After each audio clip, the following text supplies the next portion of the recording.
Hello.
Hello, everyone.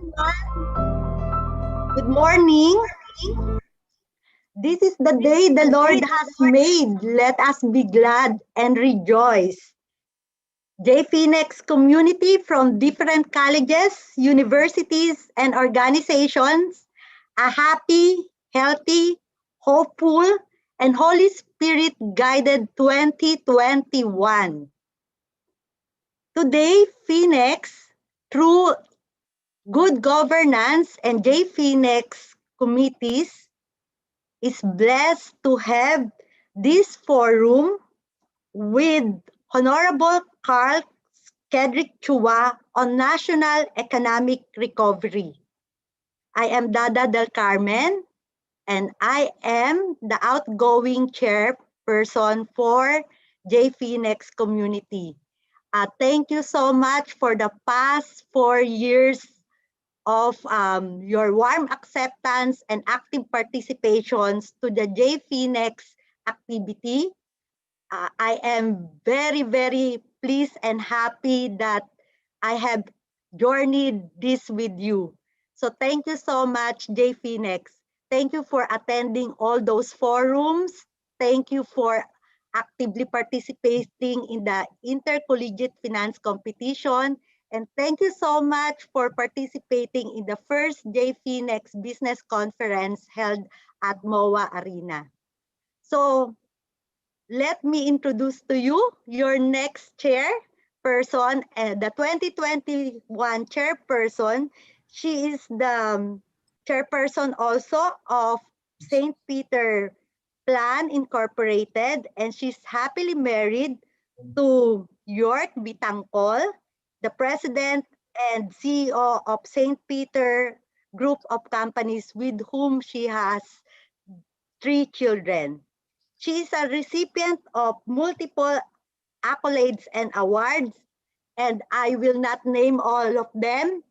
You can search her on multiple media platforms, and she is actively participating in several organizations.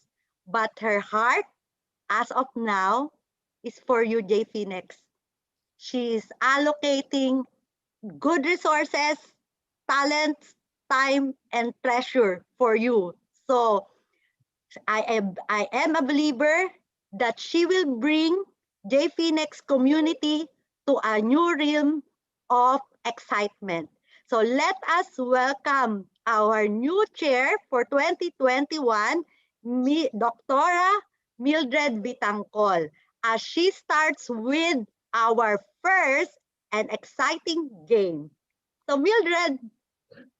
Hi, Dada. Hi, everyone. Good morning. Good morning to all.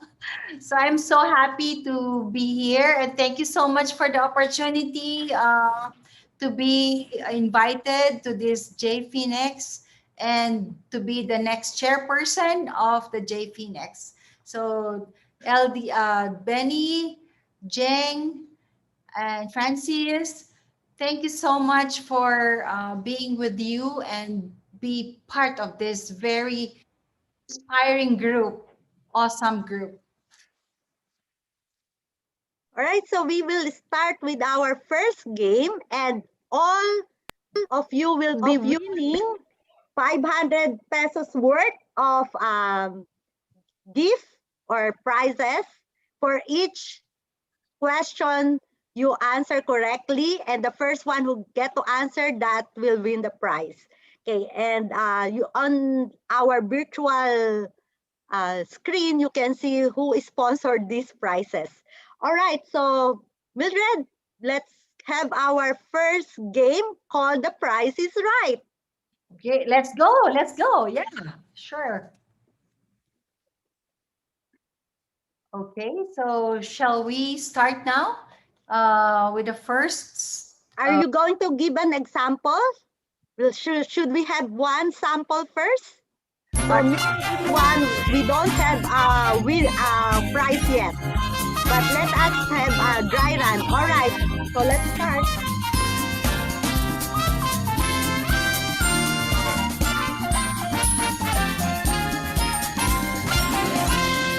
So what do you think is the price for a kilo of sayote?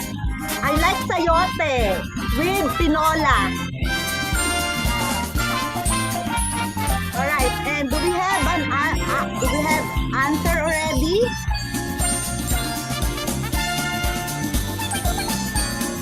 Type in your answer in the chat box. Go, go, go.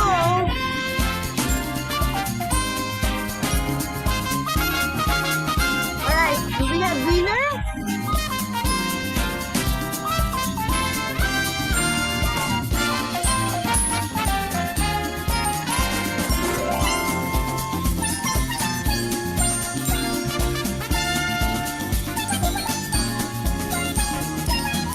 Do we have already a winner?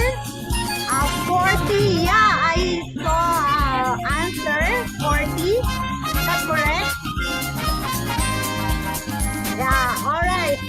The correct answer is between 25 to 50 pesos depending on the store. All right. So we have now the second game.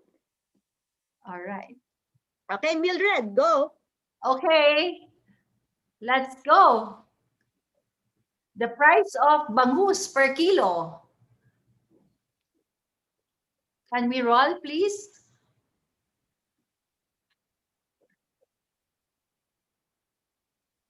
So I hope everybody will try to guess.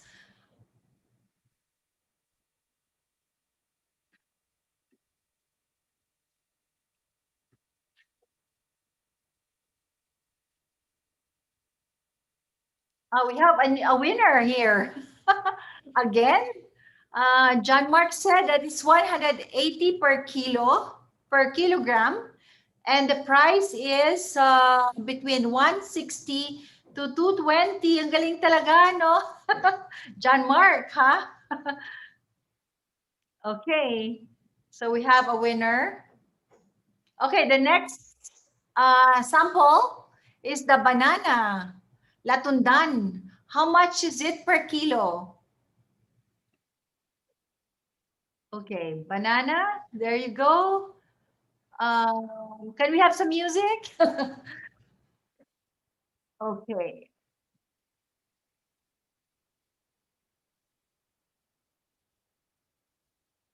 banana. I like banana too, Mildred. Oh yeah, it makes our skin nice, ba? Good for, Yeah, a very nice comfort food. yep. Okay, so how will we start this? There are Do a we lot, have the winner? yeah. So I cannot Okay, what's the correct answer? Can we show the correct answer? All right, the correct answer is 50 to 80. Next one. so who gave the first? Okay. Yeah, maybe later the secretariat will just flash them. Yes. Local rice per kilo again. What type of rice you like, Mildred? Me, I like red rice. Jasmine. I know some of the Phoenix officers do not do not eat rice at all. It's Wow. Keto diet. our LD Benny, very seldom he will That's have rice. it's Yeah, effective. all vegetables. Wow. All We should. right. And what's the range of local rice per kilogram? So do we have the winner? There you go. I think we have a winner. We just don't know when. Who is the winner right now? I don't know if we can tell.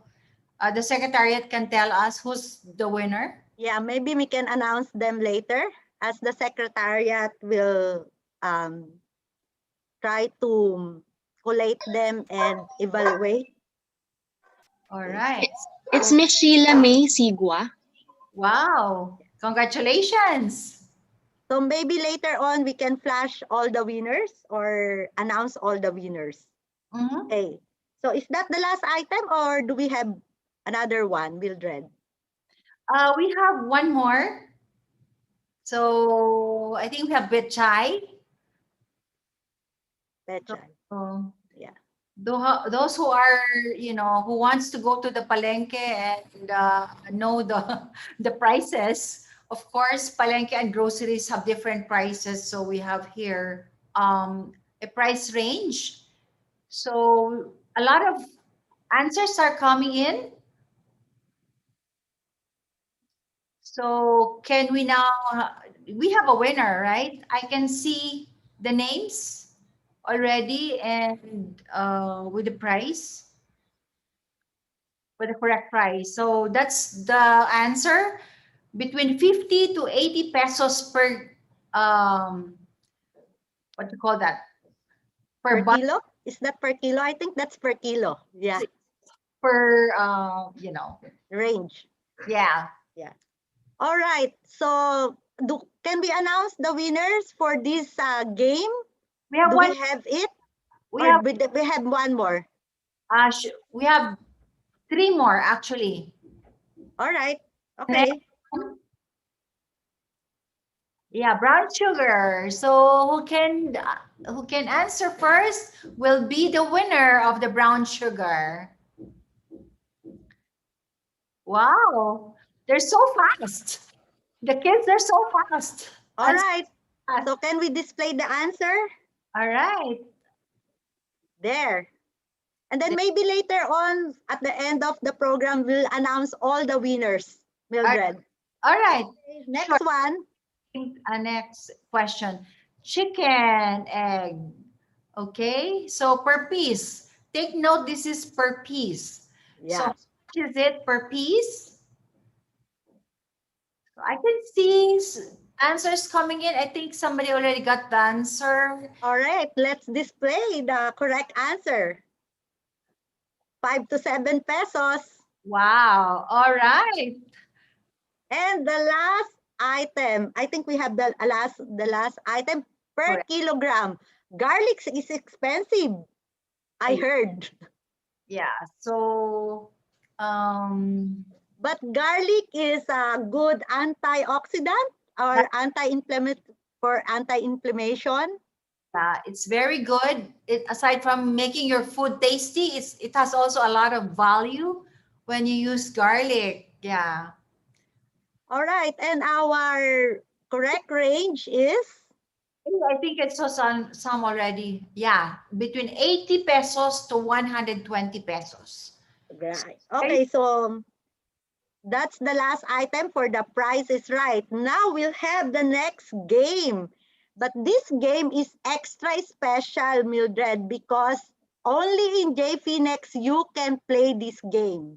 or Because the next game is an excerpt of the intercollegiate finance competition. oh my, So we since in 2020 we canceled the intercollegiate finance competition because we cannot have face to face. So let's honor this activity through in this moment. So the intercollegiate competition, the excerpt is vetted by our friends at PwC, wherein our dear Jade is also a member of JFinex. So her team um, who vetted the questions are Rainiel Llano and Ramon Alfonso Marcaida. So thank you so much for vetting the questions. So we will not have an example here. So we will flash. Be, be prepared with your calculator if necessary. I do not know if that's necessary. So let's see and take a look at the first question.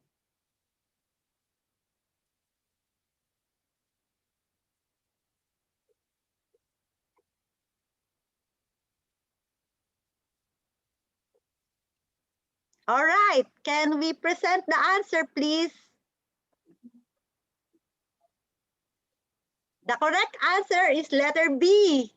yeah. So let's move to the next one.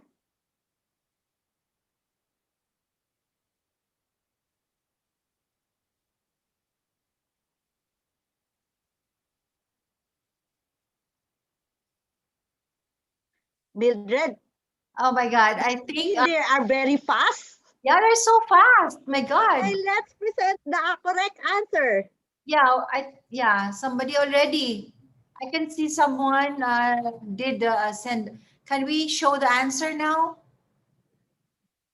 The correct answer is letter D. Yes. And All we, right, for our next question,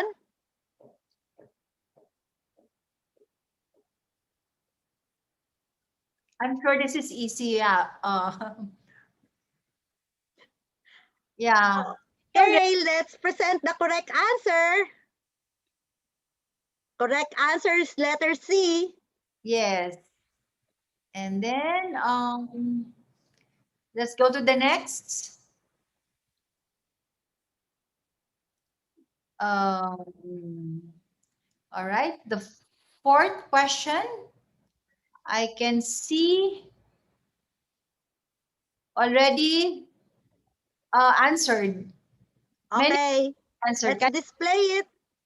All The right. correct answer is letter A. Okay. And then let's go to the next. We have And this 5 is the minutes last, I think. Yeah, for the before we start with our. for the ICFC. Then before we start with the next round of game. Uh, please give your answers. This is the last. Yeah. And the correct answer is, Yes. Please show the answer. Letter B. yeah. All right, congratulations to all the winners. And we will announce who are you later at the end of the program. And for now, let's move to the next game, which we enjoy very much, Mildred, called the emoji. All right, emoji, emoji, emoji, more and more emoji. Okay, so the first question or the first item here in this segment, let's display.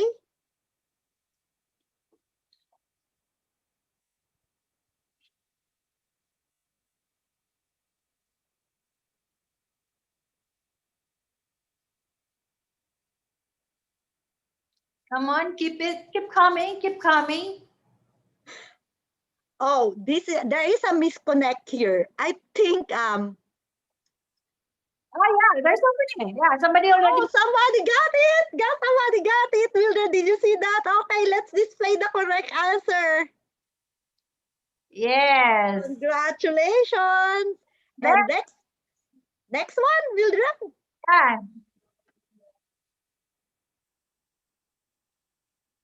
All right. Who's the next? I think somebody got already. Somebody got a lot of them already. Come on, let's show the answer. There you go. Congratulations to the first who did answer. And then the next question is.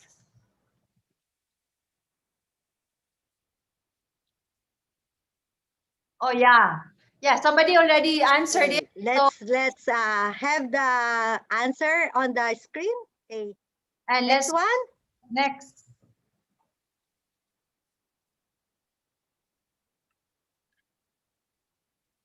Mm-hmm. Yeah, somebody already Yes, found the let's right display the answer. answer. There you go. And then let's go to the next.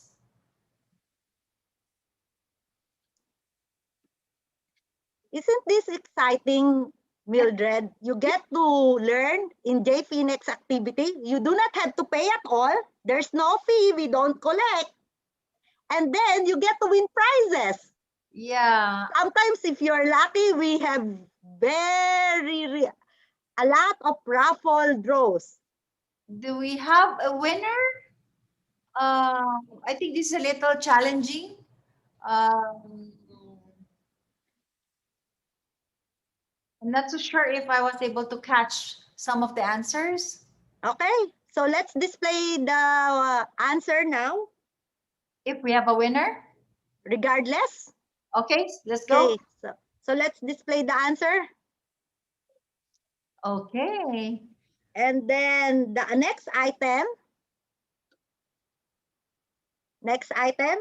this will be the Third to the last. third to the last, yes. Okay. Okay, we have the answer already.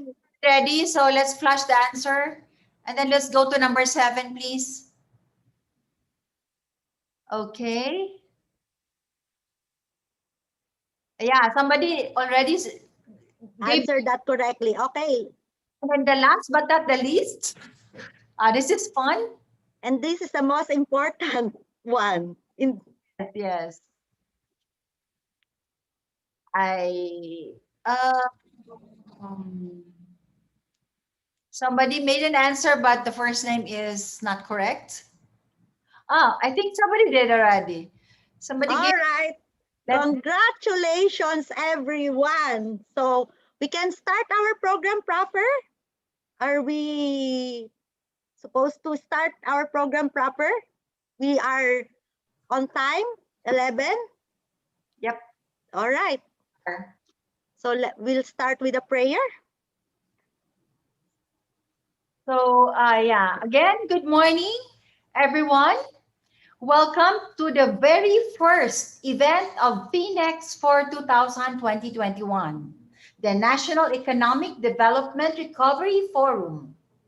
This webinar is a collaboration of Good Governance Committee and the Junior Phoenix of the Phoenix Foundation. I would like to thank and take this opportunity to thank our sponsors. We have the Metro Pacific Tollways Corporation, the NOAA Business Applications, the Rizal Commercial Banking Corporation, the St. Peter Lifeline Incorporated, and Big Chill and Tulis Coffee. We would also like to thank our media partners. We have ANC, One News, and the Daily Tribune. May I now call on Miss Dada del Carmen to lead us in a prayer by singing of the national anthem.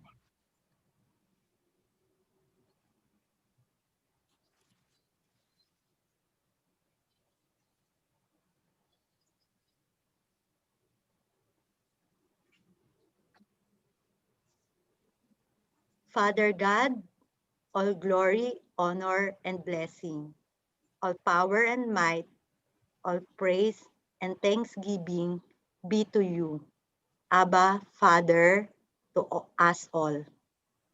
We stand on your word, declaring that we call upon you. You will answer us and be with us in distress, as written in Psalm 91. Our deliverer and healer, we seek your protection for our families and all of us from the scourge of COVID-19 and all manner of disease and affliction. We pray especially for our health workers who tirelessly perform their duties at great risk to themselves. We pray for all of us co-workers in the business community that we may perform our tasks with greater diligence in these difficult times, to serve each other and our country in, in solidarity and spirit of social responsibility. We pray for all those in authority in government and the private sector that they may have all wisdom, competence, and strength to lead us and serve through this period of crisis, with special attention to our poor and disadvantaged brethren who are struggling to survive. We pray for reconciliation and peace among all Filipinos as we come to better realize for our oneness as people, in good times and bad, as a common dread unite us. So in acknowledgement of our dependence on you and in obedience, we approach you, Father God, humble ourselves and pray, seek your presence and turn from our evil ways that you may listen from heaven, forgive our sins, and revive our land, as written in 2 Chronicles 7, verse 14. In the loving name of your Son, Jesus, we pray. Amen.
Dada.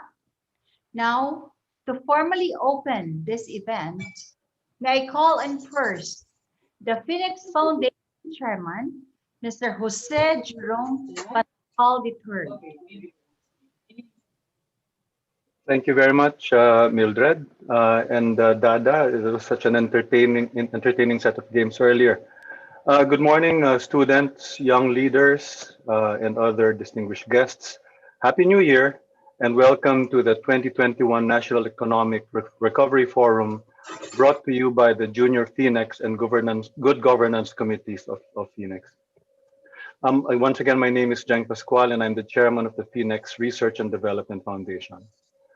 After 10 months of staying at home, attending online classes, taking virtual open book exams, and attending Zoom forums such as today's, I assume your screen time statistics are, through the roof, and you must all be fed up with your gadgets and computers, right? Or maybe not. Or maybe you are still stuck on social media, role-playing games, and Netflix. Well, whatever your stay-at-home situation is, I'm Hello. sure a number of you have been thinking about meeting up with your friends over drinks or going for an outing to the beach. Somehow the Zoom inumans, Kahoot quizzes, and Facebook memories that you post are not enough to give you the same interactive life you had before COVID-19. And that's very true. And now, think about the many companies and workers whose businesses and livelihood were severely impacted by the pandemic. For them, the stay-at-home, work-from-home protocols that were implemented to protect people's health and safety also became a survival dilemma or even an existential threat. The Philippines has had one of the longest lockdowns globally, and while this has been criticized previously, it appears that with the resurgence of COVID-19 and its new variants in countries that relaxed their movement restrictions, our extended quarantines may not be so bad after all. What is important to consider at this point is whether the pathway chosen by our government to deal with the pandemic is resulting in the intended socio-economic outcomes. We are therefore privileged to have with us this morning one of the brightest and youngest leaders in government, the Honorable NEDA Secretary Carl Kendrick Chua, who will share with us his thoughts on the government's pathway towards national economic recovery and his recommendations to guarantee its success. Thank you very much, Secretary Carl, for once again accepting our invitation to engage our stakeholders in Phoenix. This time, the young minds who will inherit and shape the future of our country. I also wish to thank Dada Del Carmen, Paula Azurin, our student panelists, J Phoenix Committee Chair Mildred Bitangcol, Liaison Trustee Benny Soliven, and Good Governance Committee Chair Rod Franco, and Liaison Director Bing Matoto for collaborating and pulling this event together with the support of our ever-dependable Phoenix Secretariat under Mike Binluan. We are all looking forward to the availability of the vaccine, hopefully sooner rather than later. But even without the vaccine, we can all do our part in accelerating economic recovery by acting responsibly and supporting government's efforts to rebuild both business and consumer confidence. Thank you very much, and please continue to take care of yourselves and each other. Thank you, Jeng. Now, may I call on Attorney Francis Lim, the 2020 Phoenix President, for his message. Uh, Thank you very much, Mildred. Okay. Thank you, Secretary Chua, and welcome. Thank you very much for gracing our very first event for 2021 and for speaking on an all-important topic, the National Recovery Program of the government. We're really truly honored to have you with us today. There's no doubt that the government has done exceedingly well in trying to address the economic impact of the pandemic. And what could be a more apt topic for the very first gathering, but the National Economic Recovery Plan that will be implemented by the government this year. This bounce back plan is not only for the country, for the business sector, but for all of us, because if the plan works, then our road to economic recovery as a country is very bright. And Secretary Chua, for your information, I was just going over the list of the participants. There are about 500 participants, no, who are actually attending this forum. And that shows, that highlights how important it is to them. That is the topic today. More importantly, there are about, I did a count, there are about 30 universities, no, joining this forum. And thank you very much for JPNex and the Committee on Good Governance for thinking about collaborating. No? It's so important to have our students involved at the early stage of their life, no? So that they know how the government really handles things. Thank you in advance to all the panelists. And it's our hope, no, that this kick-off event, which appears to be, which is very interesting, as was demonstrated a while ago, will really set the tone for this year's activities. No? Not only in terms of how the audience enjoys it, but in terms of the content and substance. No? And this economic recovery plan of the government, which is our topic today, is very, very important, no, to an organization like Phoenix. Again, thank you, Dada, for steering JPNex for the past 4 years. I hope I got it right. And we really owe you a lot, no, for putting the JPNex program on a high note. No? And I'm sure that Mildred will do the same. Thank you to all the organizers, and let's listen intently to what Secretary Jura will have to say. Maraming salamat, and I really hope that 2021 will be a much better year for us, especially with what the government is planning for the country. Thank you. Thank you, Attorney Francis, for that very inspiring message. Our distinguished guest speaker for today's forum will be introduced by the J Phoenix Liaison Trustee, Mr. Benny Solivan.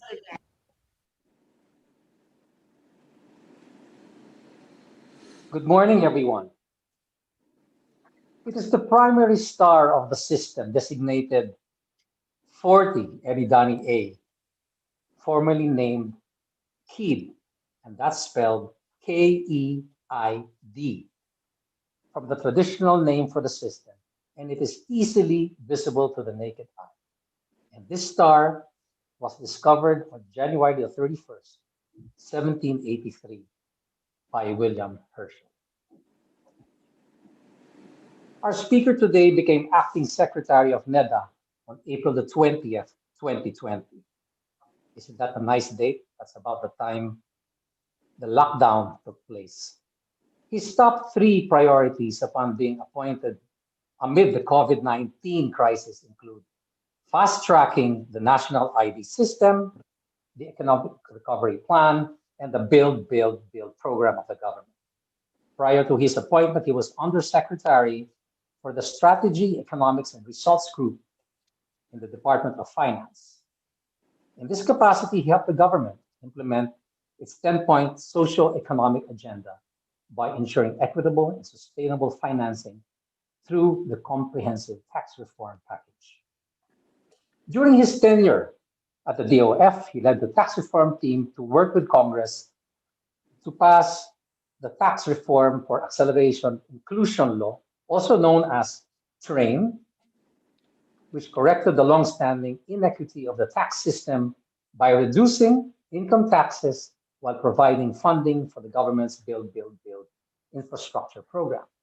Then, as Undersecretary, he was also critical in the passage of 3 pieces of legislation, increasing excise taxes on sin products such as tobacco, e-cigarettes, and maybe unfortunately for some of us, alcohol. but it was for a good cause, to fund the universal healthcare program. Prior to joining government, he was the World Bank's senior country economist for the Philippines. He spent 12 years with the World Bank. Our speaker completed his MA in economics in 2003 and PhD in economics in 2011 at the University of the Philippines School of Economics. Also, prior to joining the World Bank, he was assistant professorial lecturer of mathematics and economics at the Ateneo de Manila University, where he also completed his BS in management engineering in 2000. He really is a smart guy. He was consultant for several local and developmental partner-funded projects in the area of economic and fiscal policy. Our speaker was named one of the 10 outstanding young men in January 2019 by the JCI Philippines, or Junior Chamber International Philippines. He is married and has one child. As you may have guessed from today's introduction, his hobby, or maybe even passion aside from economics, is astronomy, because he named his little boy after a star, Keeb Ashley. Ladies and gentlemen, our distinguished speaker for today, Secretary Carl Kenrick Chua. Thank you. Thank you very much, Mr. Pascual, Attorney Francis, and Mr. Sullivan for the kind introduction. And thank you also, Benny, for the nice introduction about my son's historical name origin. And thank you to Phoenix, Junior Phoenix, all the student participants. I understand numbering 500, to my colleagues in NEDA, for this opportunity to speak before you, share my thoughts, and also to convince many of our young members, students, of the value of directly helping the country, possibly through government. So there will be two parts to the presentation. The first will be my take on the COVID-19, the economy, the people, and the need to manage the risk. And I will invite three of my colleagues who were interns and decided to join government after they graduated from college. So let me begin the presentation. The first thing I wanted to share with all of you, especially to our dear students and junior members, are two economic principles that I would suggest you memorize, dream about, and apply. Because everything I will discuss later on, actually everything about public policy, everything about your own household decisions, and therefore the decision of the country, are driven only by two principles in economics, very basic, but if misunderstood, can mean that we don't appreciate where this country is now. The first is nothing is free from heaven. Everything has to be paid for, clean water, clean air, the budget, the universal health care, the testing for COVID, and so on. And unfortunately, if we don't understand this, then we will have this very bad mentality of entitlement, that you are entitled to all these and someone should provide them for you for free. Unfortunately, that is not how we should think. And policy is nothing about just getting something free from heaven. The second principle I wanted to share is everything is a trade-off. There are fixed resources, whether it is budget, time, all other resources, and every time you use it for something, someone else or another option or alternative cannot use them. So if you have 100 peso for allowance per day, if you use it for food, you cannot use it for load. If you use it for your shopping or malling, you cannot use it for your books. And these two are very important. And as I go through the presentation, please remember these two. Nothing is free from heaven. And second, everything is a trade-off. So let me begin with the Philippine development story. Our goal when the government started, the Duterte administration started, is simple. By 2022, we would reduce the poverty rate from 21.6 to 14% of the population. What that means is 6 million Filipinos lifted from poverty. And this basically means those who live below 60 pesos per person per day. And we also want to be an upper middle income country with gross national income per capita to at least $3,996, which is the level where our neighbors such as Thailand and China are today. And by 2040, we have this long-term vision written very well in our Ambisyon Natin 2040 document, where extreme poverty is eradicated. In other words, no one is hungry. We will, I suppose, always have some form of poverty because everything is relative. But by extreme poverty, we mean no one is hungry. And in 20 years' time, uh, in 2040, or 19 actually, because we're now in the new year, we would have become a high income country like Japan and South Korea today. So this is our vision. The statistics sometimes get updated because of better data and methodology. But what we found that between 2015 and 2018, there were revisions in the numbers. So the poverty rate in 2015 was 23.5%. In 2018, when we did the survey again, we found that the poverty rate fell to 16.7%. What that basically means is we already lifted 6 million Filipinos out of poverty. That is 4 years ahead of our target in 2020. And that is a very important achievement. And had we not done this, then it would be a more difficult experience in COVID as we are seeing now.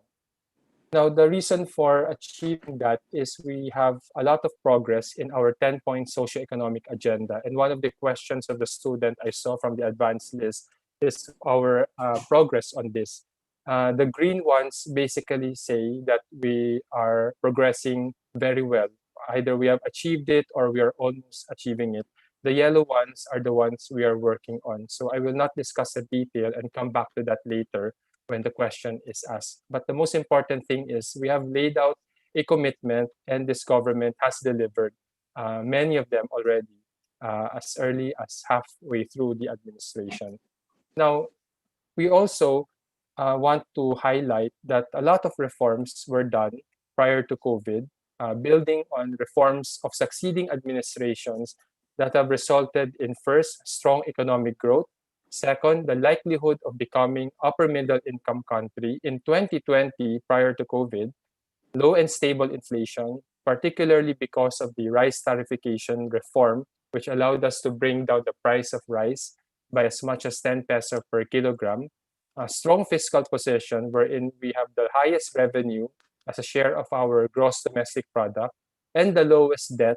And this is enabled by tax reform. And this is a reason why we are able to access very good financing terms as we fight COVID.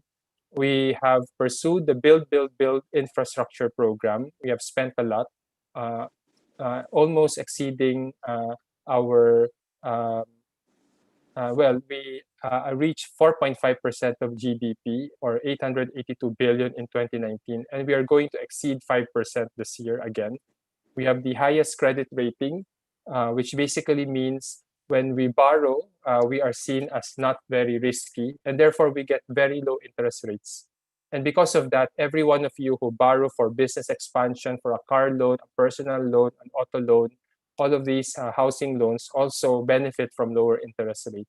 We have among the lowest unemployment and underemployment, and as I mentioned, the poverty of having been the lowest in our history. So all of these show the very good foundation as we entered COVID. But the reality is COVID happened, and so things are changing.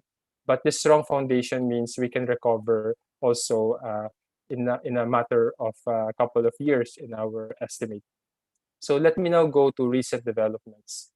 We have been experiencing one of the longest lockdowns or quarantine in the history of our country and also relative to other countries. NCR, the National Capital Region, accounts for 32% of the economy, and we have been in the first 2 months and a half of last year in regular status, that is the green. Then we went through a couple of months of ECQ. That's the hardest part in our economic life in recent times. Then we go to the pink or the MGCQ. Then we relax to GCQ. And then in August, because of the increase or spike in the COVID cases, we went back to MECQ. And since then, we have been in GCQ. So that is the orange bar. Regions 3 and 4, which accounts for 26% of the economy, more or less follow the NCR story. And the rest of the regions are in a milder form of quarantine, which is the MGCQ. The story here is that we had to do this to contain the virus. And in the parts where you see the pink and the red, we had to do this, close down most of the economy so that we can prepare the health sector. And what have we achieved? Basically, we have increased testing from practically nothing at the start of the COVID pandemic to a peak of 46,597 tests per day.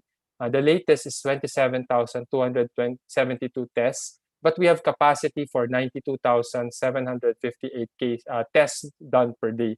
And this is important. And in fact, in the Southeast Asia region, we are the #1 country in the conduct of testing. Now, when you, of course, do all these testings, you reveal more cases, but that's really the purpose of a test, to reveal who are positive so that you can treat them, isolate them, or quarantine them. And the progress is actually quite significant also. In April, we only had 3,000 cases, but we had 500 deaths, or 17% case fatality. The latest, yes, we have so many cases, 489,000, but the deaths are just 1.9% case fatality. That is almost a 10%, 10 times reduction in the number of case fatality rate. So this is an important chart that we have to remember. That yes, we have many cases because of the testing, but we are able to isolate those who are sick, treat those who are sick so that we minimize the deaths. Unlike in other countries where their deaths with even a smaller population are exceeding the case or the death or the fatality rate of the Philippines. Now, the real score, of course, is where we are today. Of the 489,000 cases, only 22,114 are active as of January 11. The far majority have no symptom or are mild. They can stay at home and or the quarantine center and can get well. We really have to be concerned just with the 2,123 severe or critical case which need hospital care. So I think this chart or table also show how much we have done to help the people.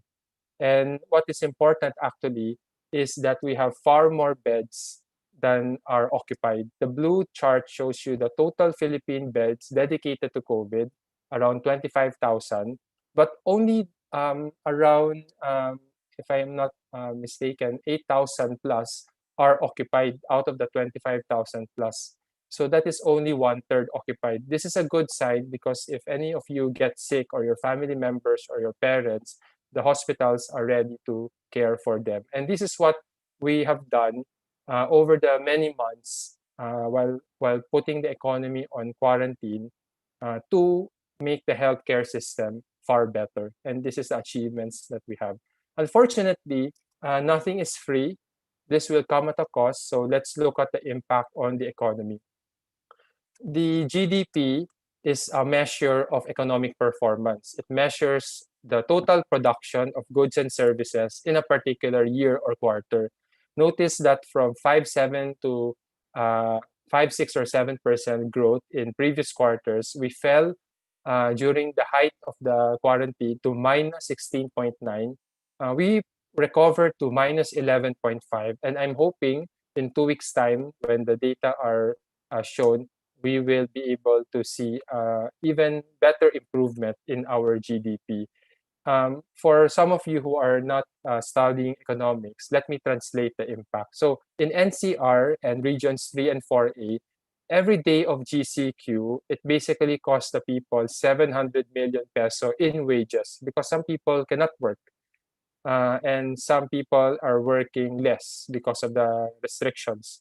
But if we don't do our job of protecting our own selves by following the minimum health standard, then we might risk going back to MECQ. And with the new COVID variant and with the number of cases slightly rising, if we don't cooperate and work together, then we will go back to MECQ, which is not going to be easy. And it will cost us 2.1 billion pesos in wages because in MECQ, public transport can't operate, the malls can't operate, and so on. So that's why we have to be very careful.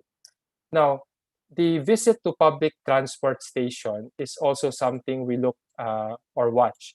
It is still down by 50%, and this is based on Google data, which basically tracks using your phone where you go. From normal, we dropped to as low as minus 85% at the peak of the ECQ. We gradually improved, but we are still down by 50%. So what that basically means is 50% of the people don't take public transport because they probably cannot find adequate public transport.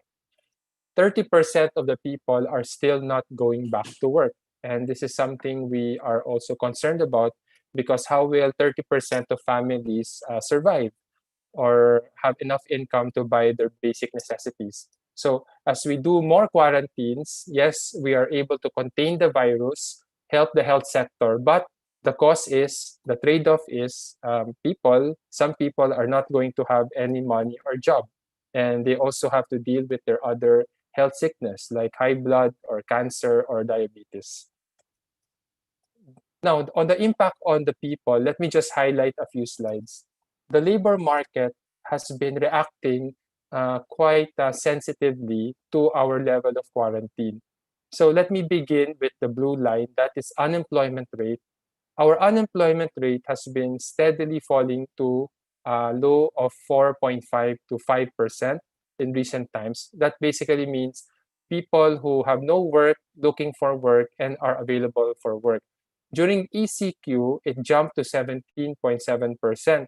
But when we go to GCQ, it went down to 10% and is now at 8.7%. And hopefully in the coming quarters, we will see it falling closer to 5%. Now, the underemployment rate is the orange line. It's actually back to normal.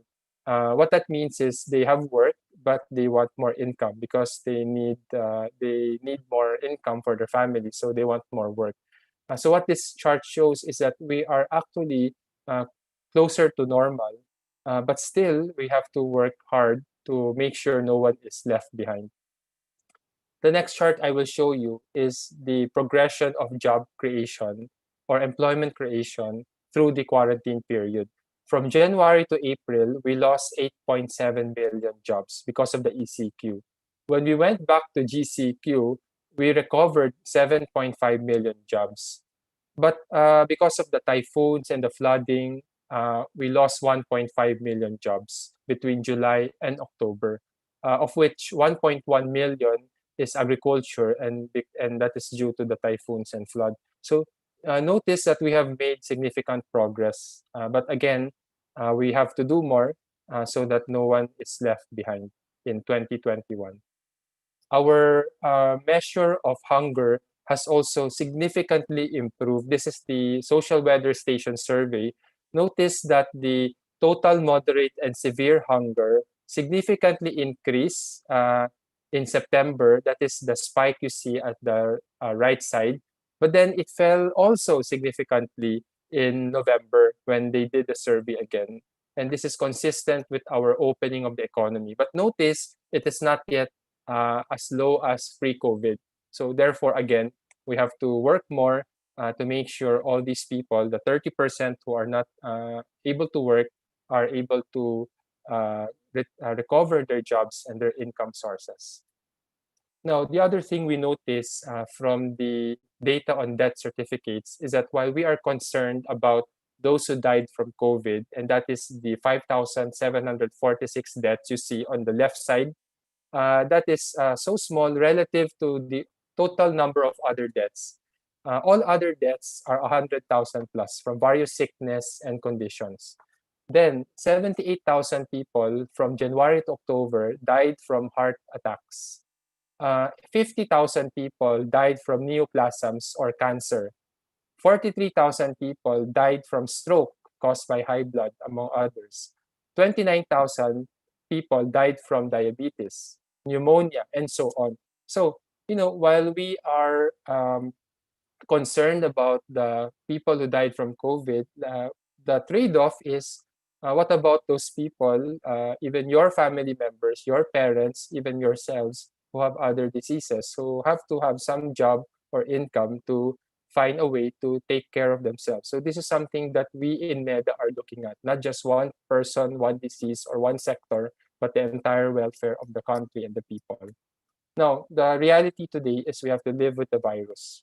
It's not going to go away. Even with the vaccine, it will take 1 or 2 years before the virus can be controlled. But we cannot just hide in our homes as if everything will be safe. If we don't go out, do our job, do our obligation, our responsibility, especially those who are in the frontliners who should be doing something about the economy, then we are not going to get too far. So let me end with my recommendations. The implication of my presentation is that the economy is strong enough to recover if we allow it to do so. But our quarantine restrictions prevent the economy from fully recovering. And the answer to that is not to give more subsidies, but uh, to open the economy more, because all the subsidies will be expensive for the people. And again, these subsidies that we are giving doesn't come free from heaven.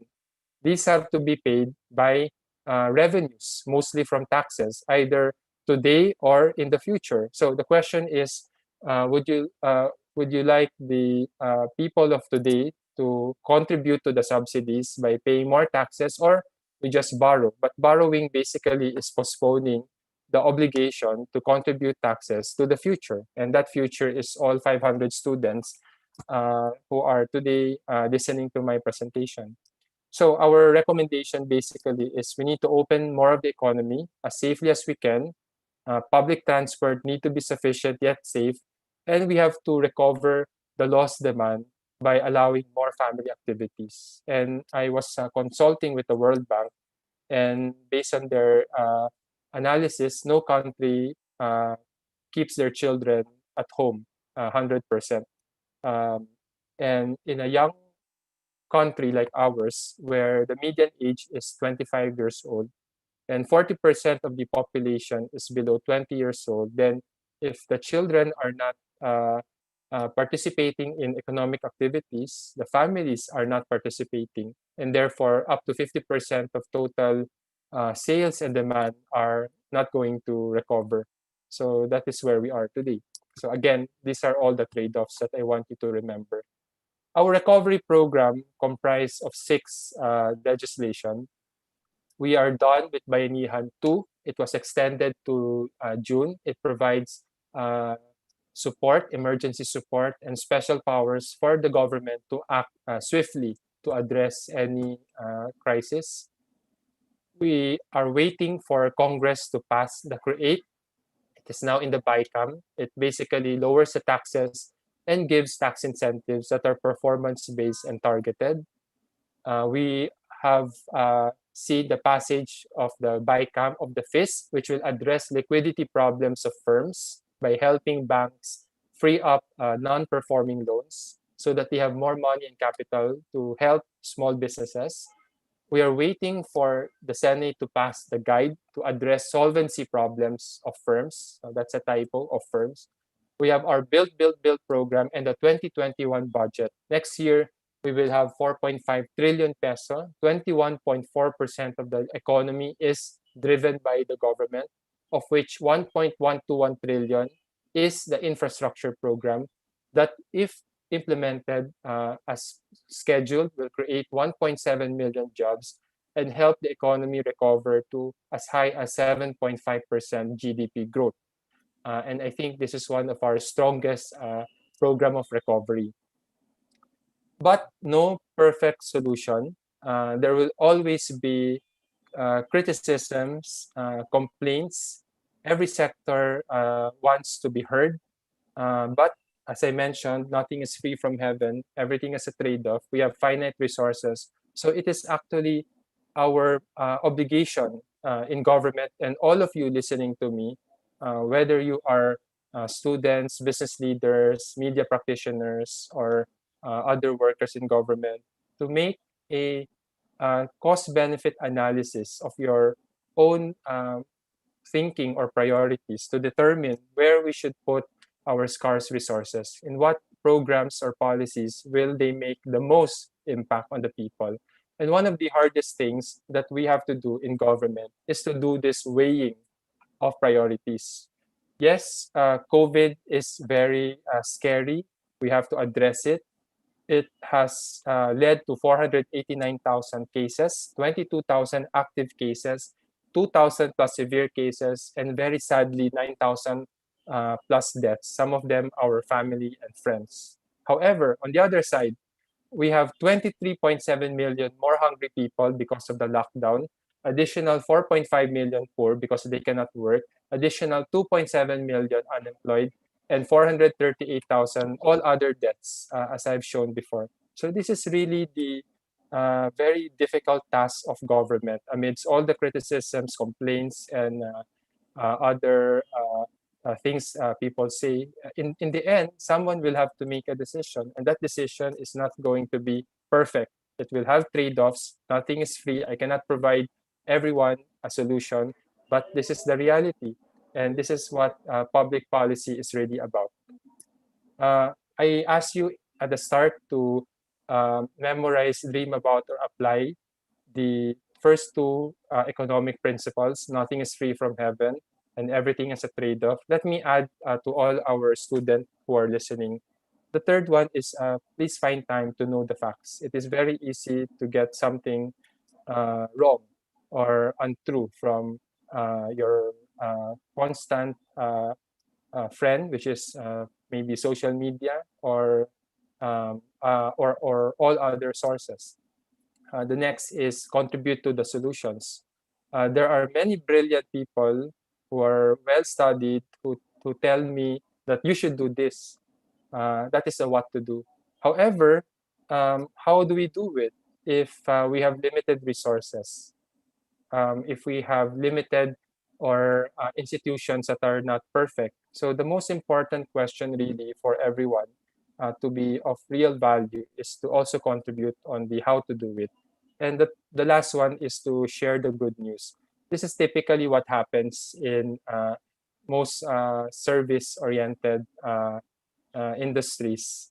Those who complain have many to complain, but those who want to say thank you have far less to say. And I'll just give an example. You go to a restaurant, you are served bad food, most likely you will complain.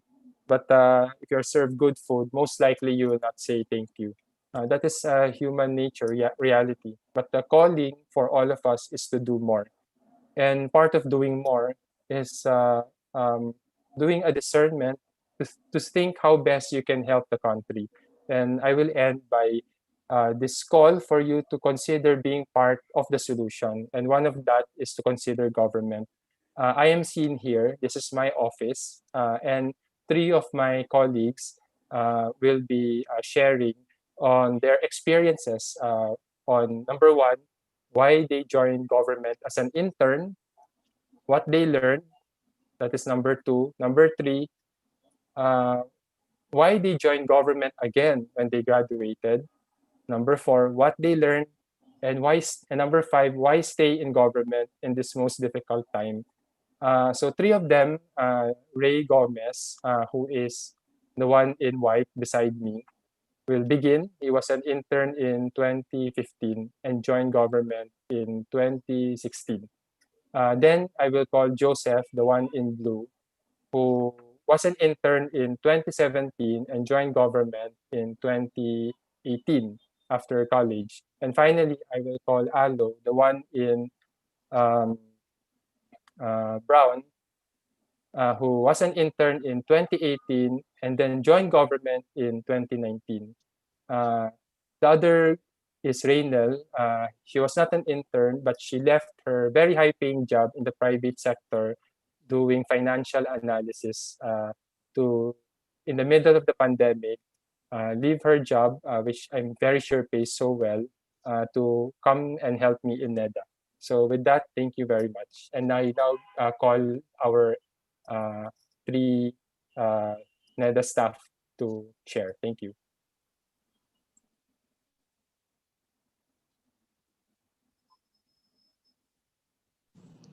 Good morning, everyone. Hi, I'm Ray. Thank you, Sec Carl, for the introduction. So I'm just gonna share basically a summary of my government story so far. So yeah, I'm staff to Secretary Carl Chua. I help him with economic and financial analysis, especially for PPPs and transport projects. But I really first started as an intern in 2015 in the UF. So these are the summary of the learnings I had after joining the UF. So the first one is if you come with the right attitude and purpose, government work is super fun and interesting. So I had the opportunity to do two internships actually. So in my private sector internship, it was in FMCG. So I studied like 100 rows of data on four categories: toothpaste, toothbrush, mouthwash, shampoo. When I entered for DOF, they made me do analysis on everything that went through the Bureau of Customs. So all product categories that's imported with hundreds and thousands of rows of data. And from there, it was I was really overwhelmed at first, but then I really saw that the bigger jobs are in government and the more interesting work is in government. The second would be through service demands excellence. So study hard.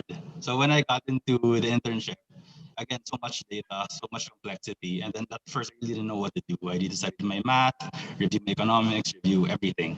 So yeah, the insight is the country's problems are complicated, and we need to keep learning and growing to solve them. And that's what it'll do in the government. You'll keep learning, you'll keep growing, and that's really a fun journey. And the last lesson I got from internship was there are a lot of good people in government. Sure, there are a lot of problems. There's good reason to be disillusioned in government, but really, if everyone was really so bad, we would be in a lot worse situation right now. So amidst all the darkness and the not so good people, there are really fantastic, brilliant people who you could learn from, who could mentor you. After my internship, I actually didn't apply for any other job. I went directly to DOF, and since 2016, actually making this slide. I was pretty shocked that my journey has been pretty fun and pretty interesting. I worked on tax reform laws, the jeepney modernization program. I modeled an infrastructure project, an airport in Clark. I made a framework for toll rates. Recently, we've been working on transport economic recovery measures like service contracting, which is being rolled out to FRB. We were estimating the supply and demand of transportation during the different types of quarantine, which we had no literature, no models. We were really coming from scratch. It was a very exciting experience. And lately, we're actually researching the latest academic theories, international best practices for public investment planning to equitably and more effectively allocate our scarce infrastructure resources. So super duper fun work. If you're a nerd, if you like learning, if you like learning, studying different sectors, come to government, and then you'll actually have a lot of fun. And why stay and come back during the hardest time? So actually, in April, when Secretary got appointed, I was out of government already. I was working for a different development organization. And then he messaged me to come back and help him. And then within 10 minutes, I was able to say yes. And these are the reasons why.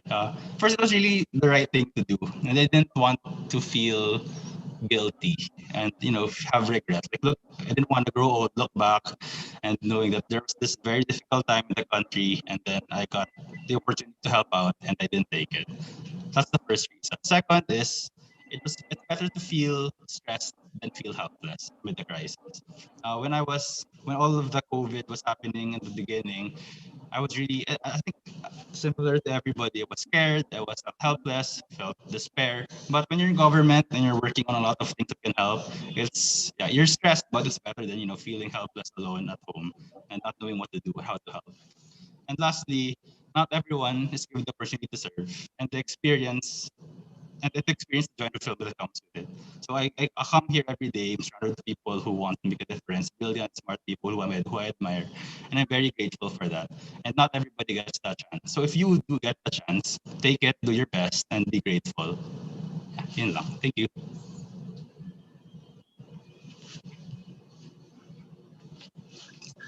I think it's Joseph's turn.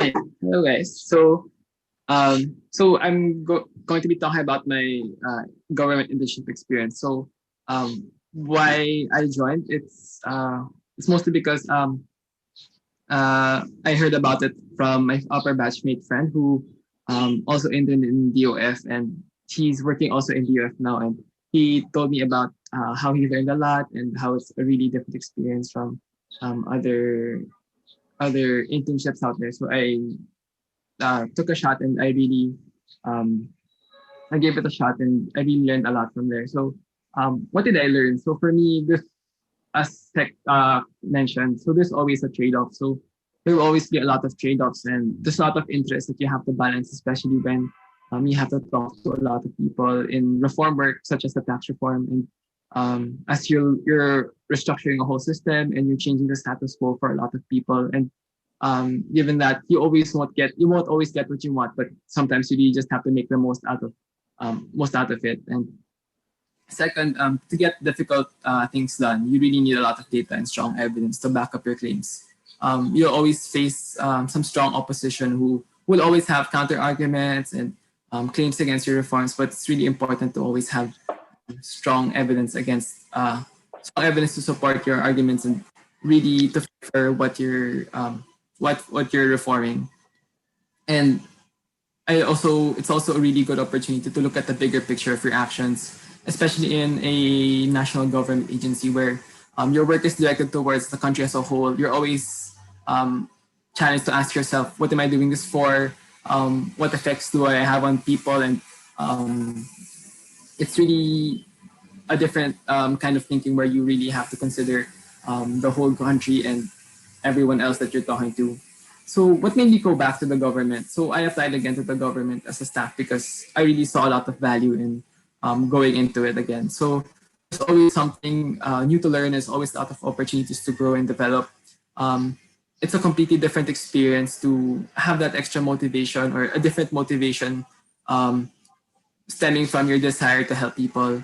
And you'll always be in government, you're in a position where you can work towards the changes you want to see and learn about the different nuances of the current issues going on.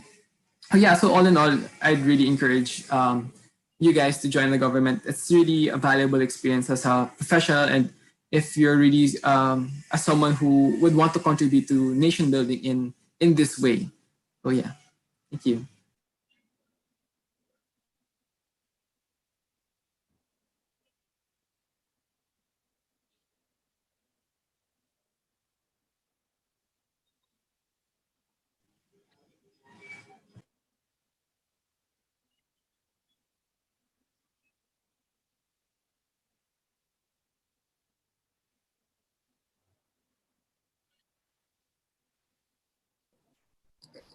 So, hello, good morning. I'm Alutan. Let me begin by saying that we all have preconceived notions of what it's like working in the government. Perhaps this is why it's not everyone's first career choice. This changed when I interned in the Department of Finance 3 years ago, supporting the passage of key tax reform legislation. Um, I didn't ex- I didn't expect to work with engineers, lawyers, mathematicians, and scientists, all of us in their respective fields. Like-minded in every way, and all working in unison to achieve a simple goal of making everyone's lives better. The government is not perfect, but this doesn't mean that we take our jobs lightly. The reality is we know that there are those who are vulnerable and deserve better. Our experience with COVID in the past months has made this more apparent, but we can do something about it. One thing is clear. There's no better time to serve one's country than in this time of crisis. It is undeniable that today's youth, regardless of field, has the ability to make lasting and impactful change. It is precisely this reason why we need more young people like yourselves to face daunting challenges and work towards reaching our collective goals and aspirations. In the words of Martin Luther King, everyone can be great because everyone can serve. Yes, not everyone makes this difficult decision to join government, but you may be one of those lucky ones who do. Thank you. Thank you very much, Ray, Joseph, and Alo, for your sharing. Unfortunately, we did not have this situation wherein a female intern join government later on. So I hope some of you there will be the first to do that. So with that, thank you very much, and over to the organizers. Thank you, Carl. Thank you, Ray, Joseph, Alo, for your time and for the insights that you provided to the group here at J Phoenix. Um, what we can do now, no, is given time constraints. Yeah, we'd like to to provide the questions to Secretary Carl, and they can provide, and NEDA can get back to the students with replies after. But I'd like to acknowledge that the following students who provided questions for NEDA. First is John Paul Liban from University of St. Louis, Tuguegarao, BS Business Administration, major in Financial Management. Sophia Ann Bondok from the University of the East Caloocan, BA major in Financial Management. We have Mika Joy Sinfuego, St. Anne College, Lucena, Bachelor of Science in Accountancy.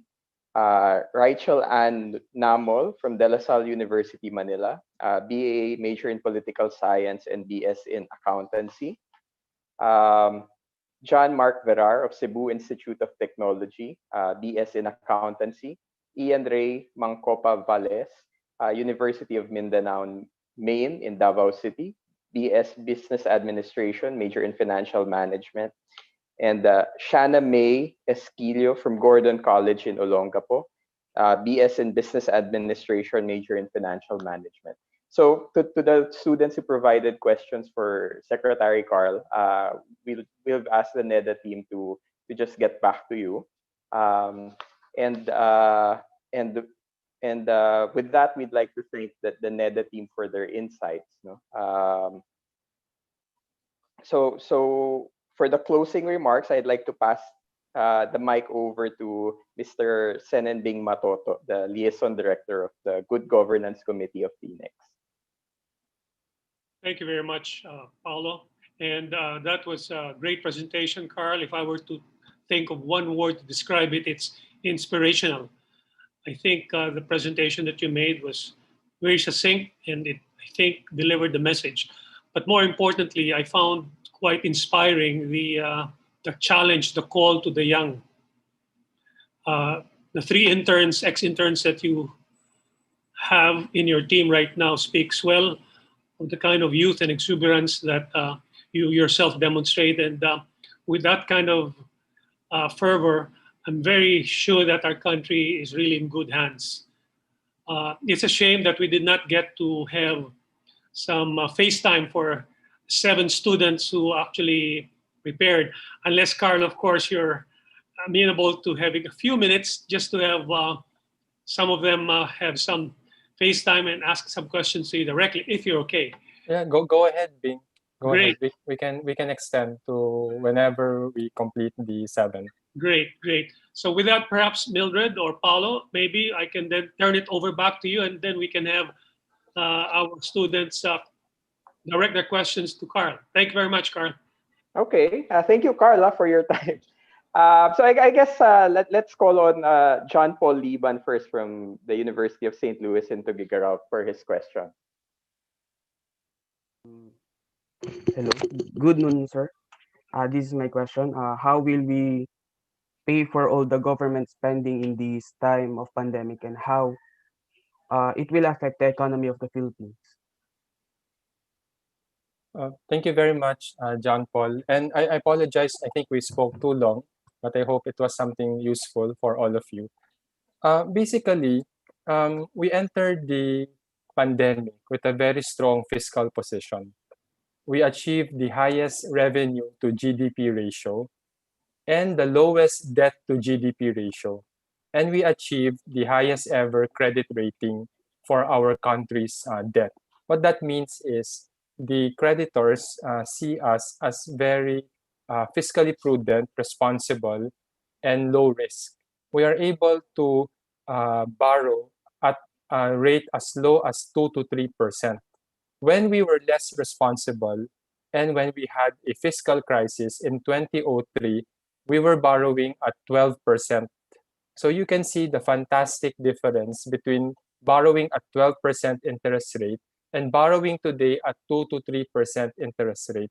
And despite the pandemic, despite the increase in our deficits and debt, the credit ratings did not downgrade the Philippines. In fact, it has kept us at a stable rating when the rest of the world have been seeing downgrades. And downgrades to the credit rating affects everyone.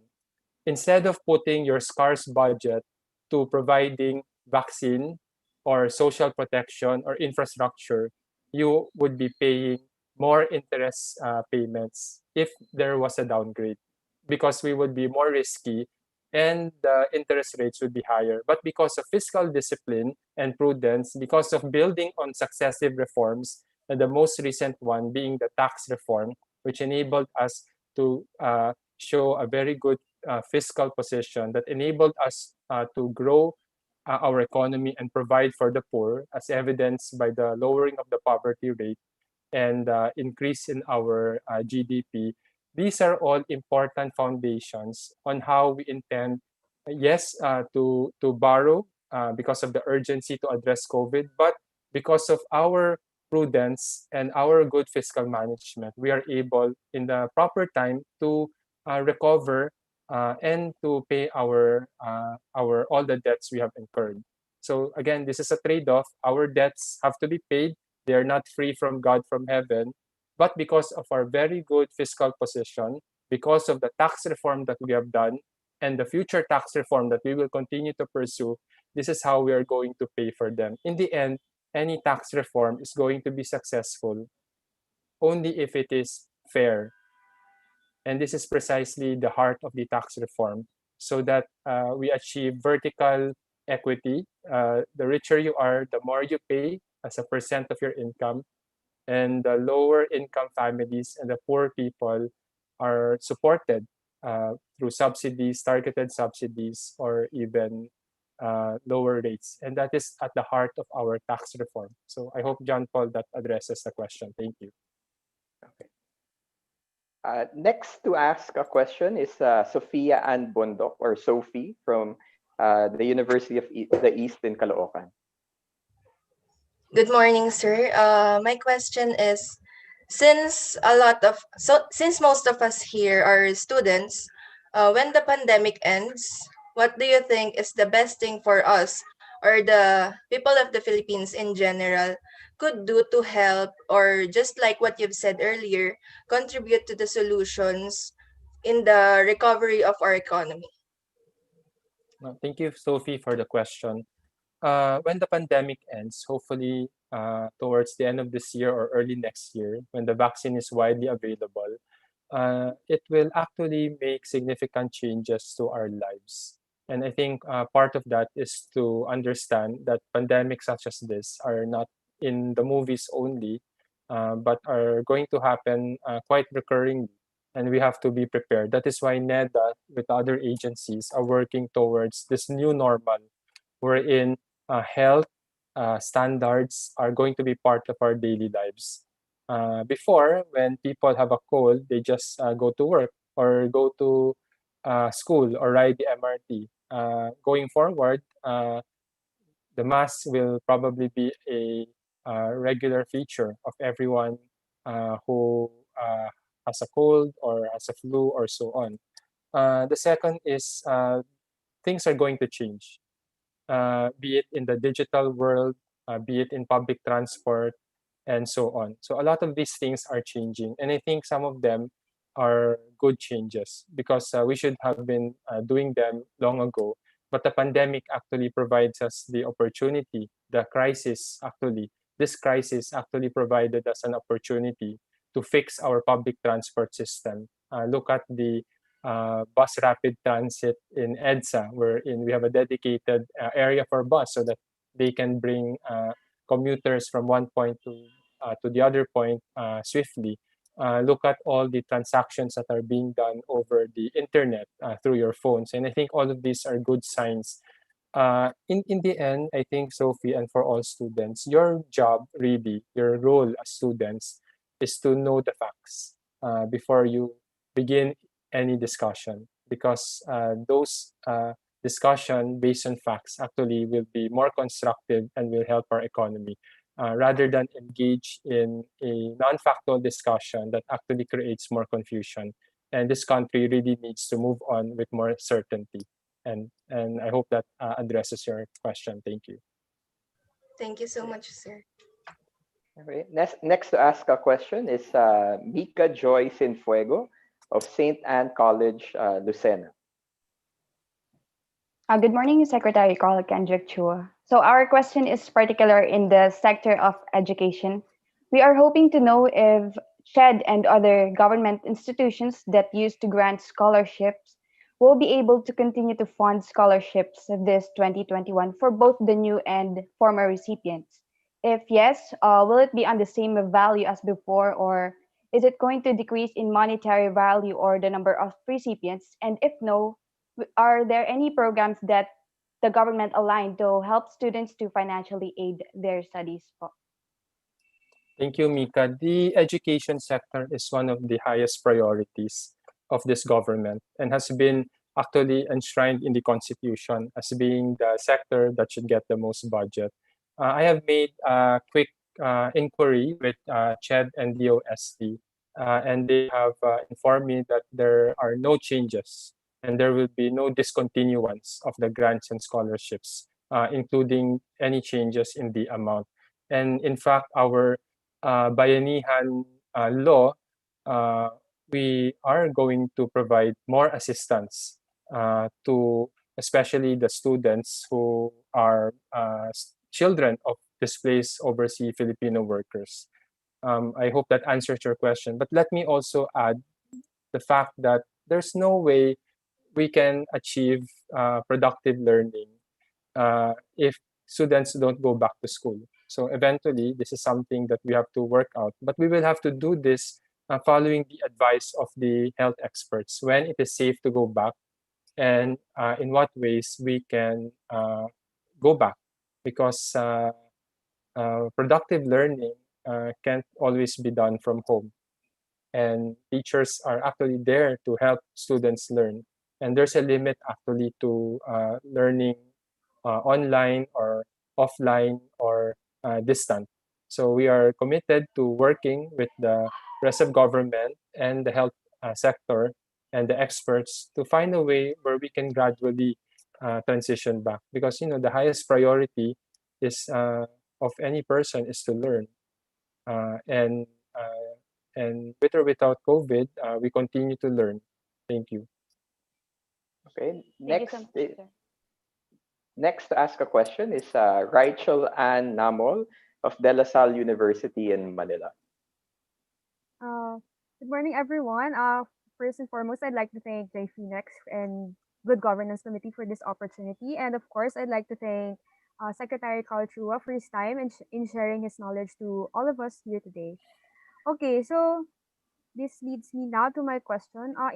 Indeed, and it was actually discussed a while ago that most work are not applicable to a work from home setup. So there's a need for public transportation, since it was also discussed a while ago that public transportation is a need for most people, especially it was suggested that more work would lead to a higher GDP.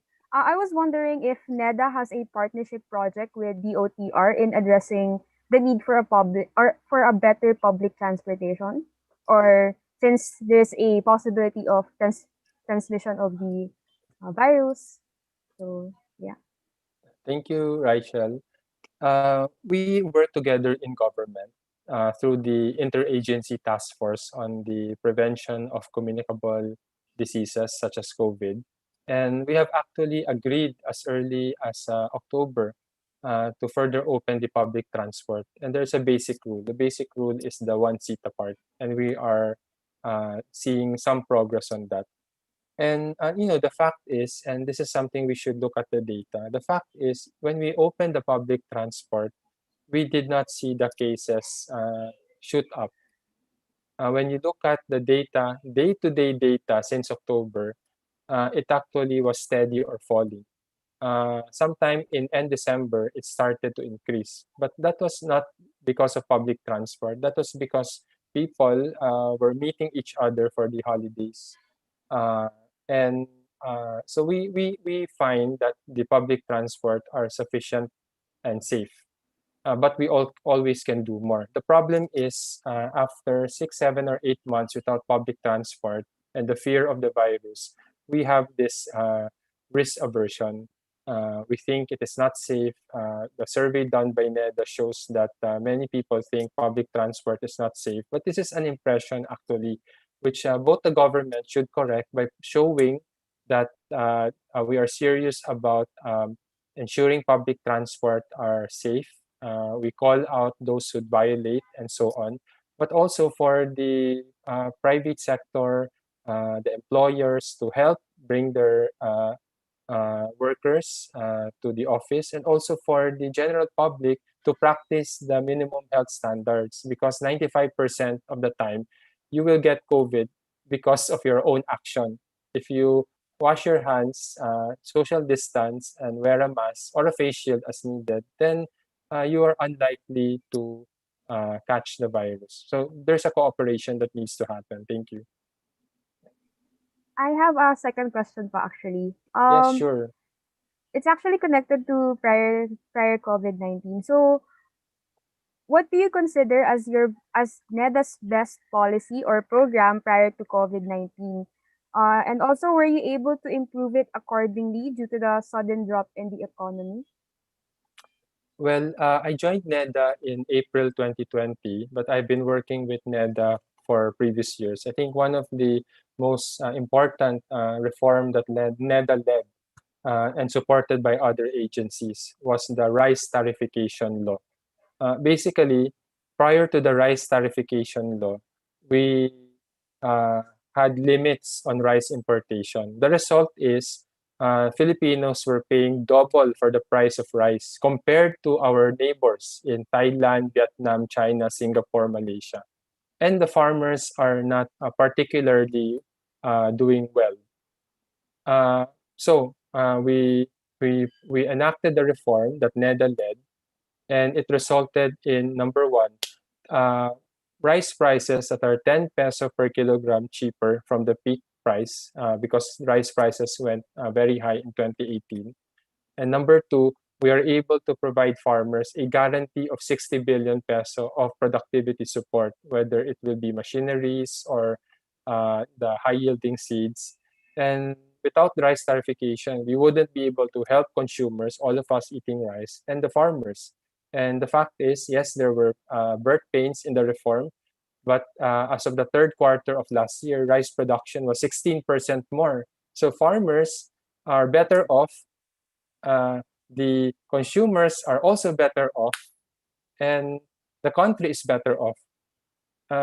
If we didn't do that reform and we enter COVID with no jobs or income for most of the people affected by COVID, then you can imagine the number of hungry people that we would have. So all these reforms were important.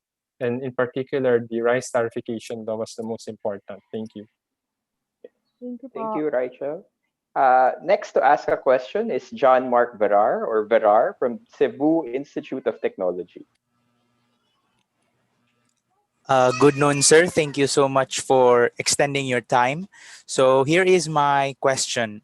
Among the recommendations to boost the recovery of our country's economy is to open sufficient number of safe public transports which follows the experts' guidance on minimum health standards. This in a way will help ordinary people to go buy their necessities and to travel to their jobs as soon as possible. This may be the case for employees and workers, but as stated for ordinary people, there may be a rise of risk aversion because of the fact that there may be some people who are the carriers of the virus and do not show any symptoms. So the question is, are there any alternatives that the government could provide which would increase the demand for products and services aside from opening safe public transports that follow the minimum health standards? Thank you very much, John, Mark. Let me just describe how the economy is today. The economy has all the productive assets to achieve high growth. We have the infrastructure, we have the private sector, vibrant, we have the people, highly skilled. In fact, many countries would want a Filipino working for them because of the skills. Uh, all the productive assets of the economy are there and ready to perform and produce goods and services. The problem is because of the COVID, and this is a trade-off that I'm talking about, we shut down most of the economy.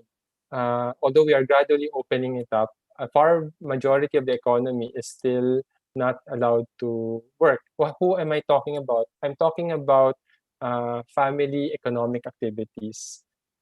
We have kept the children at home for good reasons because they are likely to spread COVID, even if they are not going to be sick or symptomatic. But by doing that, we prevent family activities, and family activities is 30 to 50% of the total economy. So you can imagine half of the economy is driven by workers and individuals. Half of the economy is driven by family activities. Why? Because we have a young population. 25 is the median age, and 40% of the population is below 20. But our rule is for their safety and our COVID response is they stay at home, even they cannot go to school. So one of the things we are working on, and we have to do this carefully, gradually, and always only upon the advice of the health experts, to see in what way we can gradually lift this remaining restriction, which is not allowing children to go out. Because if the family activities don't come back, then we cannot expect the economy to also grow like before. Because as I mentioned, we are a consumption-driven economy, and a big part of that is family driven. So we are going to work on that apart from the public transport, but we are going to do that only upon the advice of the experts. But given the experience of other countries, I think there is an opening. For now, there are new COVID variants, so we take a step back and we assess when would be the proper time and how we will manage that risk. Thank you. Thank you so much, sir. Okay, next to ask a question is Ian Ray Valles from the University of Mindanao, Maine in Davao City. Hi, sir. My question is, considering the increased competition in the labor market due to the labor force re-entry of people who may have lost their jobs or people who temporarily stopped working out of fear of COVID-19, what advice can you give to students or soon-to-be graduates who are entering the workforce for the first time in 2021 or 2022? Thank you for the question, Ian. When I was in college and I graduated the year 2000, uh, there were many competition for a few jobs. But compared to today, in 2021 or the next few years when you graduate, the competition will be more intense. Why? Because we are in a global world already. You're not competing only with your classmates or fellow Filipinos. You are competing with the rest of the world. And the second thing that makes it more challenging is you are also competing with technology because many jobs are uh, are being replaced by technology. we should look at this positively because while there are many jobs that are being replaced by technology, there are also new jobs that can form out of the new technology or the innovation. So this is this creative, disruptive process of job creation, and this is the reality for everyone. And the best way to prepare is really to have the proper technical and behavioral preparation. Technical is what you have to do in school. Take your schooling seriously, and that is why we are thinking that eventually we will really have to go back to school if we are to optimize learning. The experts do not agree that offline or online learning will have the same impact as face-to-face learning. But again, as I mentioned, we will do that gradually and safely, only upon the advice of the experts. Number two is the behavioral part. A big part of what you learn in school won't apply directly. You won't be solving mathematical equations or uh, or mixing chemicals. But your behavior, which is to be open to learning new things, to always be in a constant learning mode, is so crucial in this fast-changing world. Those are the two that are very important. And I think if all of you have those two, the technical and the behavioral preparation, then it would be easier to compete. Those who cannot compete are basically, I think, the profile of those who finish school. Yes, they are very well prepared, but they're not open to learning. They feel they know everything. Those people, I think, will not be able to compete. But if you have the openness to learning and you continue to learn, then I think you will be able to compete more in this very competitive world. Thank you. Thank you, sir. And lastly, maybe call on Shana May Esquilio, Sha, from Gordon College in Olongapo. Good afternoon, sir. My question is, since there's already a plan for the dissemination of the vaccine, when do you see the age restriction for going outside being lowered down? Since you mentioned earlier that it would help improve our economy. Thank you, Shana, for the question. I really don't know when. This is something that I am the IATF and the health experts continue to monitor. But let's look at the experience of other countries as an example. They are prioritizing the most vulnerable people, basically the senior citizens, the frontliners, because these are the two groups who are likely to catch the virus.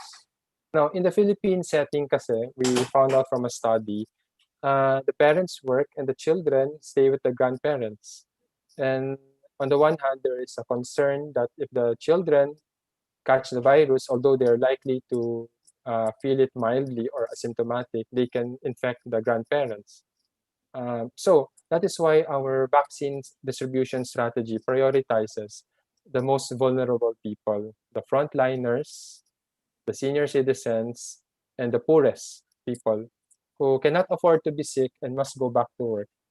And and we will continue to monitor and decide at once we see all those data show. Thank you. Thank you, Carl, for your extra time. We really appreciate it, and I'm sure the students here also appreciate it. And I'd also like to thank your team, Ray, Joseph, and Alo, for their insights as well. So with that, I'd like to turn it over again to Bing. Paulo, Francis. Yes. Yes, Secretary Francis. Thank you very much for sharing your busy time amidst your very busy schedule. No? We really appreciate it, no? And we look forward to supporting you. Just let us know what support you need, and we'll try to do our best. Thank you very much, Francis and Paolo. Yeah. Thank you. Okay. So Bing, can I turn it over to you to close the forum? Thank you very much, Paolo. And again, everybody, Very grateful Bing, for your Bing. time. Hello. Sorry, no, before you go, no? Sec, Yes, yes. just wanted to share with you the good news. Phoenix was able to rally 50 business groups to co-sign with us the public statement and the letters to Congress for the immediate passage of the upgrade. I just received the news just right now. So that's one concrete support that I'm happy to share with you. No? Well, we do believe in create, Mr. Secretary. Oh, thank you very much. That 50, is it's a most record helpful. breaking. The last one was 44 when I was in MAP. Now, under Phoenix, we were able to get 50. Oh, thank you very much. That is very good news indeed. Yeah. We'll issue the statement tomorrow. We deliver the letters today to the House and the Senate, and tomorrow we will issue the public statement just after both houses officially receive our letters. Thank you very much. Thank you. As I was saying, thank you, Carl, for sharing your time with us and your staff.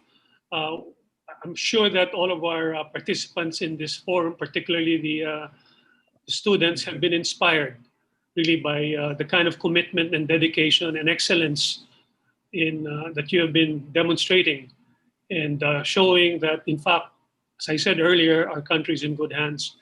I was struck by your very succinct, very simple, straightforward comments that I'd like to just sort of recap that nothing is free from heaven. Second, everything is a trade-off. And then, of course, know the facts before you can contribute to the solutions.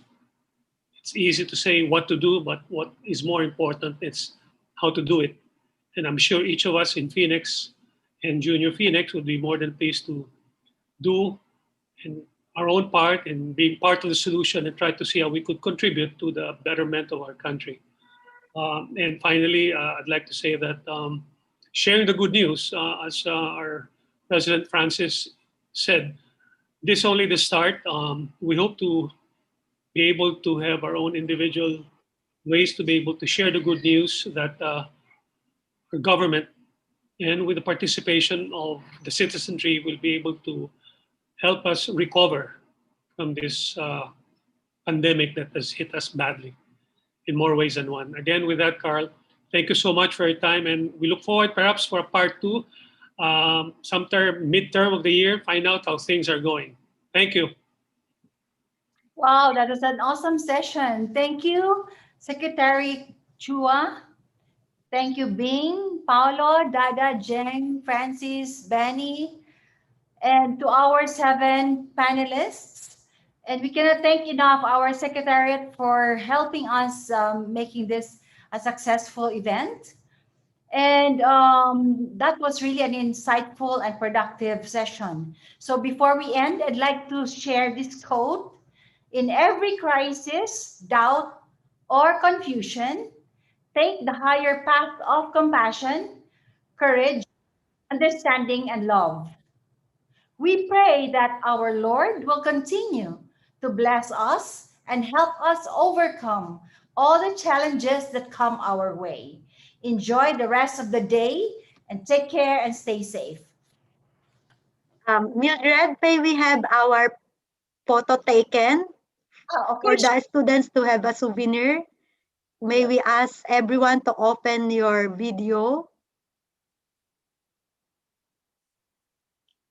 And then may the secretariat take a photo or screenshot.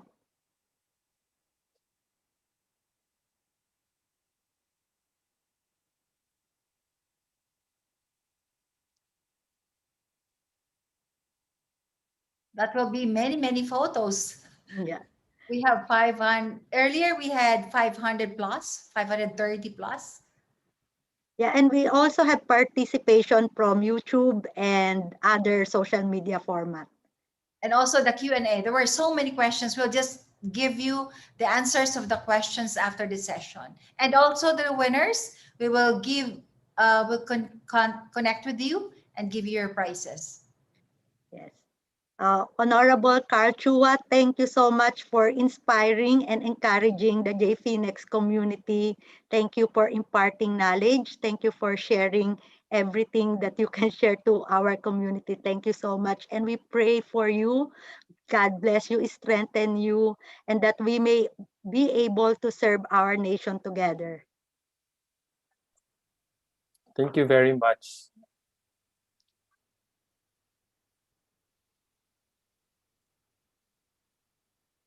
Thank you. Are we done? Are we okay with the photo session? Yeah, we thank also our Mildred. Let's thank our participants. Let's thank our student panelists. Thank you for sharing your time despite you have to cram for your exams.